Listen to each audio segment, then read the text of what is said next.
This is our basic soldering proficiency lab. It's a simple LED light circuit. You press the button, the light turns on. You release it, it turns off. We're drawing power from our AT Mega board using these screw terminals. So you flip it over, you can see some of the wiring. We kind of alternated doing connections.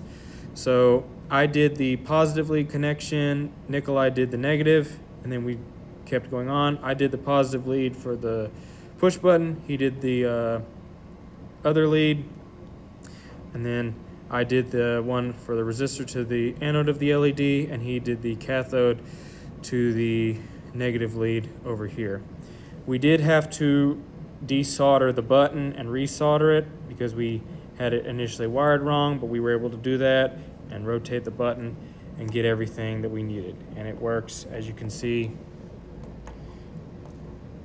very well.